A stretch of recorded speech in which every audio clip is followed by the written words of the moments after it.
Beautiful afternoon for football. Today we've got a good NFC matchup on tap between the Minnesota Vikings and the Green Bay Packers. The veteran kicker Mason Crosby set to do the honors here. And off we go from Lambeau. On the return, here's the dangerous Cordero Patterson. And he'll bring it a few past the 20 to the 23-yard line.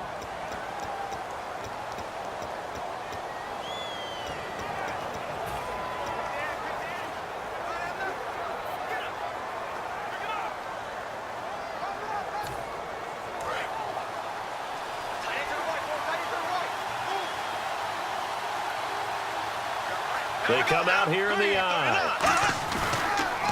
Now the first carry for Adrian Peterson. And this defense feeling the encouragement. They stop him at the line of scrimmage on the first play of the afternoon. Time to feature the offensive starters and to give some love to the tight end, Kyle Rudolph. He's been to the Pro Bowl already, battled a few injuries, but he's back and better than ever. Has added a little yoga to his regimen in order to make him more nimble. That makes it that much harder for the defenders to catch him. On second down, Peterson. And he is met at the line of scrimmage, and he goes down right there. And they'll lose a yard that time, and that's going to lead to a third down. So now an early 3rd and 10 here on their opening drive. Well, on that play, the expression, don't blink, you might miss something, certainly applied. That was fast. Defense diagnosed the play, and it was over in a heartbeat. And the pressure gets to Bradford, and down he goes. Mike Daniels in there to drop him for a loss of 10, and it'll be 4th and long. You never want to give up a sack. From the O-line's perspective, they hate it for several reasons, especially because they felt like they let little brother down back there in the pocket. Oh, no doubt. They have a ton of pride, and they go into every job wanting to keep that guy clean. They want that uniform with no grass stains, no dirt, nothing on it. But it's really, really difficult. You're talking about some terrific athletes who are trying to put him on the ground.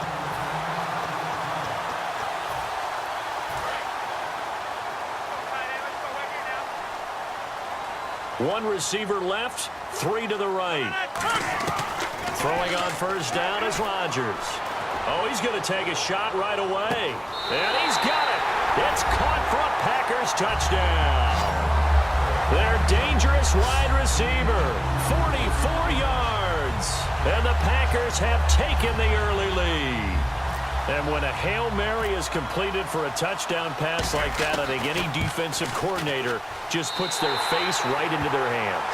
I don't think there's any doubt about it, and I don't have stats in front of me. I don't have the empirical numbers that say that in recent years the Hail Mary pass has been completed more than it has been, but it feels that way, doesn't it? And I know the defenses are spending more time on it. I think the biggest mistake they make is that they play everything from behind the receiver. I think they've got to start getting people in front as well to try and knock the ball away.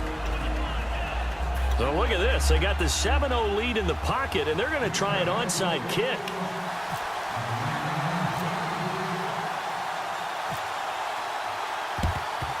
And the Vikings able to recover. The hands team does its job. So an onside kick fail in the first quarter. Not sure I completely see the logic there. It's not apparent, is it?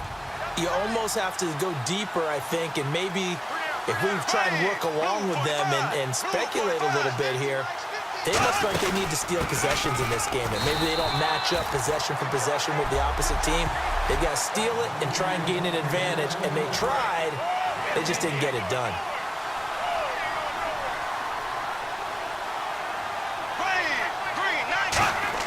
Second down, Bradford. And his throw is incomplete. He was looking for Adam Thielen there. And now it's 3rd down. They'll need to get it to the 30 for a first. This is 3rd down. Pretty nice coverage there, but a missed opportunity for an interception. Let's face it, a lot of these defenders, they've got it all. Speed, athleticism, hands, a little bit questionable. On 3rd down, Bradford. He's going to leave this for his running back. It's complete. 12 yards there as they move the chains. And at his size, he's a smaller back. You can get him the football. He can kind of get lost, make someone miss. It's good for him. Yeah, it's great for him. I like what you said there. Sometimes he gets lost in the traffic a little bit, but get him out in the open. Back now with Charles Davis. And gone. Second quarter begins with the Vikings holding the football, and they've got it here with a first down. They come out here in the eye. Now a play fake here on first down. That is caught right at the 10-yard line. That one goes for 16 yards. It sets him up first and goal. I'm just looking side by side at Diggs' number, rookie year versus sophomore year a season ago. 52 catches as a rook, 84 last year. But something you pointed out to me, yards per catch is off a bit, isn't it? It is, and, you know, his first year, he was known a little bit more as a big play threat. This past season, adjusting to a new quarterback in Sam Bradford, that number went down by about 3 yards per catch, but he can be an explosive type of a receiver. Look at the last 2 games of the regular season, well over 100 yards in both. They give it to Peterson. And they go the wrong way on this one. Losing yardage back at the 12. He lost 2 there, and it's third down. 2 minutes to play here in the first half. We're back to Lambeau following these words. We remind you that coming up in 2 minutes' time, we'll hand you off to Orlando, where Larry Ridley will have highlights and analysis of this first. And he'll get into the end zone. Touchdown, Minnesota. Stephon Diggs, a 12-yard touchdown grab. And the Vikings are an extra point away from tying this thing up. And now it's blocked. It's picked up. A live ball here, remember. But he will not be able to bring this one back, and the extra point attempt unsuccessful. I know it's easy to kind of shrug off a blocked extra point, but this game is shaping up to be a tight one. The second half, this could prove crucial. Yeah, we might look back on this one. We'll have to wait and see. And a pretty good return here. He'll be stopped just shy of the 25 at the 24-yard line. The Packers offense now, they get ready to head back on the field. And they will simply, Charles, be looking to duplicate what they did last drive when they were able to push it in for 6. And they hope it'll be that easy, right? To be able to take exactly what happened before, replicate it. They have to make a few additional changes along the way because I'm sure the defense will make some adjustments, but they've got to have great confidence having scored the last time out. Devontae Adams, the intended receiver, and that'll bring up second down. And when all else fails as a defender, when you're not there in the coverage, your best friend is exactly what we saw there. A big play shot taken by the offense. Unfortunately, it ended in a big drop. And both guys were there, but it falls incomplete. One thing I know from experience is that when the deep ball is thrown and you're the defender, you've got to fight that little bit of panic that emerges. You've got to play the ball really well. It's a 50-50 jump ball play. And guess what? They took a shot. How are you going to win it? And in this case, they managed to get it done. And he can't quite intercept it. Zone coverage, free safety was there. Couldn't come up with it, and now it's fourth down. Fans do love the long ball, don't they? And he already found his guy once. Tried to give him another chance there, didn't he? Yeah, he did. Couldn't connect, but as you alluded to, he does have that touchdown from earlier. Now they're going to fake it from deep in their own territory. And this is incomplete. A huge gamble, and it does not pay off. It's such a risky play there to fake it. You're either the hero or the GOAT. Here they're going to be the GOAT. Unfortunate, too, because you know they thought they had something there. They don't call it just to call it. They don't just say, oh, what the heck, let's go ahead and fake it here. They feel like they've got something on. They've got the defense in the right spot. Just unsuccessful in that opportunity. Now a hit, and the ball comes out. Bradford's lost it. And they are going to set up shop at the 32-yard line. With no running backs in the backfield to help pass protect, all the receivers in their patterns, it's going to be hot routes. If they sense a blitz or pressure on the quarterback, they've got to be prepared to break routes off early and get the football. In this case, never even had a chance. They popped the ball free in the backfield. 7 yards, the pickup on the pitch and catch. That was a nicely run slant route, and what the receiver's trying to do is make the defender think he's going upfield for a deeper route, and then breaks it off, usually after about 3 to 4 steps, and cuts towards the middle of the field. And now what he's trying to do is use his body to keep the defender away from the football and get the quarterback a really nice target. He got 18 yards out of that one, and it gets him a new set of downs. And a good quarterback facing zone coverage, if he has just a little bit of time to survey the scene, that's what's going to happen. No doubt about it. If there's no pressure, he's going to continue to pick them apart because he'll have all that time to find someone open downfield. You can only cover for so long. So maybe they want to go to a zone blitz scheme, get a little bit more pressure.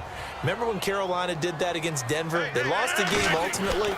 They dropped the defensive end out, and he ended up with an interception in that game in Super Bowl 50. Maybe some sort of scheme like that to try and get more pressure at the passer. When you see passes knocked down by those guys I call the frustrated fullbacks, the linebackers, you know that in their zone coverage, they were able to drop, see the ball thrown, and react to it very quickly. A hit as he throws there, incomplete. Third down is a down. Both sides know they absolutely have to win. And the name of the game for the defense is pressure on the quarterback. But pressure on the quarterback with contact, that's how you end up winning it. And that one's not going to get there. Not enough juice. An ambitious effort, but it's well short. And this score will stay right where it is. And this is one of the risks you run when you attempt a long field goal. If you miss, the defense takes over the spot of the placement. So now they've got a chance to get one more drive in before halftime.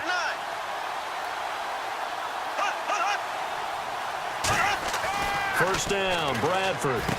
Firing quickly here, and that's complete. And he'll take it down shy of the 45 at the 46. Now whistles come in. We're going to get a timeout here by the offense.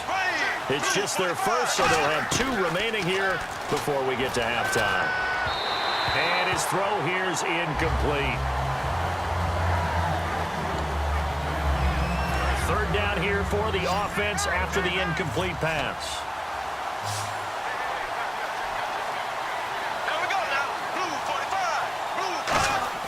Bradford now. And that one goes incomplete on the drop. That's one he definitely normally catches. Fourth down. Here's Jeff Locke now. On for his second punt. He'd take a repeat of his first. That was a classic example of trying to run with the ball without securing the catch. He was thinking about those rack yards instead of making the catch first and then taking off. Officially, that'll be marked down as just a 28-yard punt. And possession will change here with very little time remaining until halftime.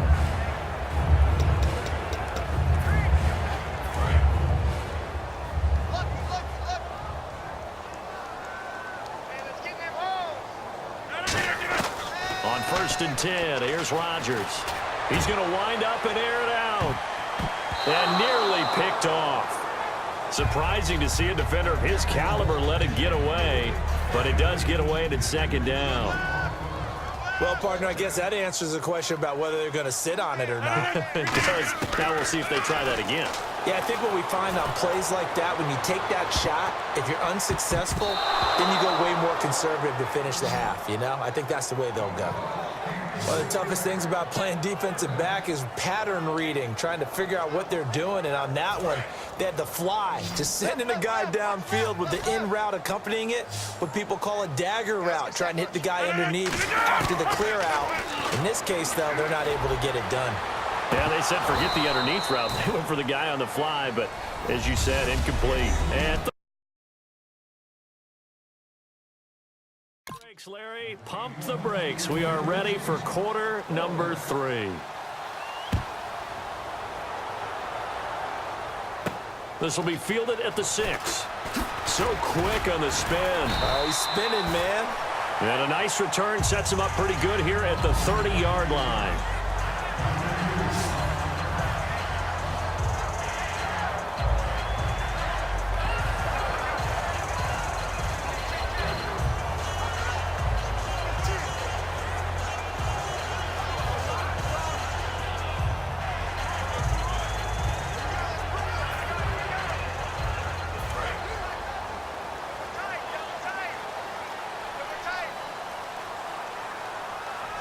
One back is Lacy. To throw is Rodgers. Oh, incomplete. A turnover would have really helped there. Almost intercepted. Instead, it's just second down. Let's look ahead for a quick minute. We don't have the schedules yet for next year, but what we do have are the 5 international games that will be played, 4 in London and then 1 again in Mexico, Jacksonville, Baltimore, Miami, New Orleans, Cleveland, Minnesota, Rams, and Arizona. Those in London, and then Mexico's going to get a great game. The Raiders and New England. Yeah, you're exactly right. And just think about the ones in London. Remember, they're splitting them between the two different stadiums in London, so they get a different flavor in all of these places. In Mexico, for the second straight year, the Raiders are coming to town. That should be a whole lot of fun. Should be a ton of fun and a very good matchup. Quarterbacks like throwing the slant route, but they have to be careful about ball placement. They have to put it in a spot that makes sure the receiver has his body in front of the defender. Over the middle, that's caught by Adams. And he gets this inside the 35-yard line. And defensively, they were in zone coverage there. Do you have to be a little careful? You're losing playing against a good quarterback like he is to not play too much zone? Yeah, you have to be careful about how much time you're giving up. I think it's a good point you just brought up. So maybe if you still want to play zone, you go to a zone blitz scheme. And you can drop anyone out of your defensive front, defensive end, defensive tackle. It doesn't matter. You just exchange someone to bring more pressure towards the quarterback and still try and cover downfield. And this time he's got the hook up. It's complete. And they'll get 9 there as that sets him up better for third down. Short of the sticks after that completion, and now it's third down for this offense. An ex-teammate used to tell me all the time, I hate experienced quarterbacks because no matter what, you really can't hide what you're doing. And I think that right there, he knew right away where the blitz was coming from, where his primary guy was going to be, and he ended up going to a secondary target for a nice game. I was just going to ask you, that wasn't the primary target. And he's so good at that, isn't he? I think he knew right away that he wasn't going to get to his primary guy. I think he read that as soon as he got to the line of scrimmage, knew where the pressure was going to come from, and said, I know how to beat that, and that's what he did. I know in every game we do, we talk about momentum. That was a momentum play lost, and now there could be a letdown because they didn't get the interception. Yeah, you could almost hear the collective gasp on the sideline as he could not come up with that football. 6 yards is the pickup, and that'll lead to a third down. In today's football, back now at Lambeau. Tempo.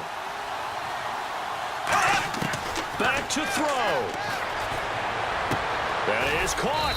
And he doesn't quite make it. They do stop him, but he gets it all the way down to the 1. He's back to throw. And he just throws this one away. Smart decision here this close to the end zone, and it brings up second down. It's a tried-and-true formula, and I don't think it'll change for as long as we play football.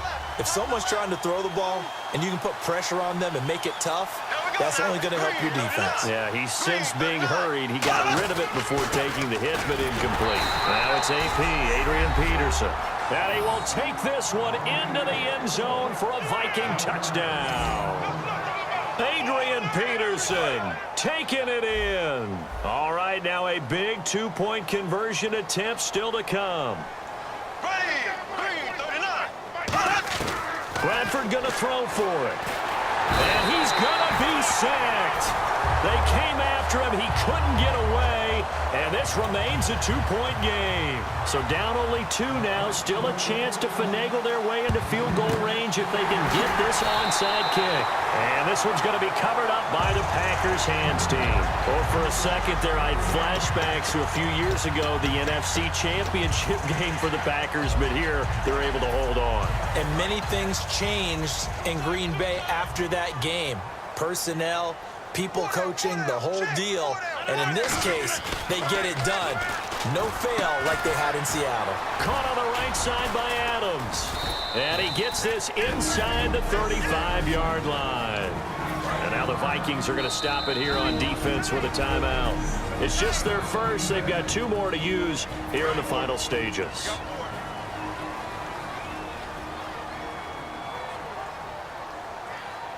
One back is Lacey. Now Rodgers throwing the slant pattern here complete. And taking it to the 15-yard line before he's brought down.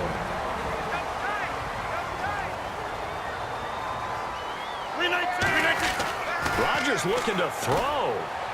And his throw is going to be incomplete.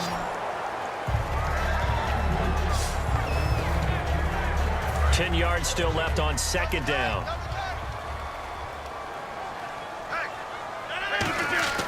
Rodgers to throw.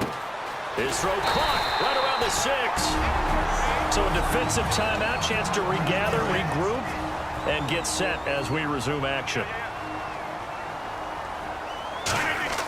Now Rodgers. And it pops free. The collision there jarred the ball loose and brings up second down. After all the preparation, all the practice, a play like that will absolutely break your heart. They had everything they wanted, just unable to complete it.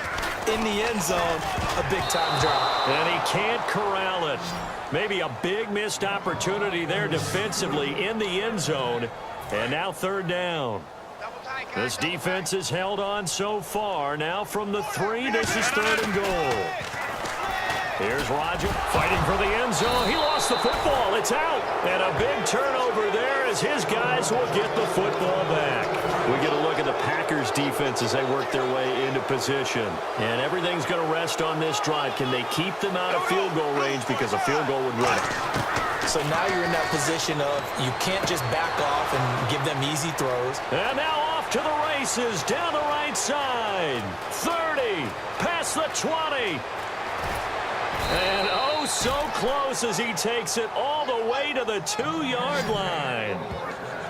Coaches really don't care from what position they get this, but run after the catch ability, rack ability, is often the difference between winning and losing and changing field position.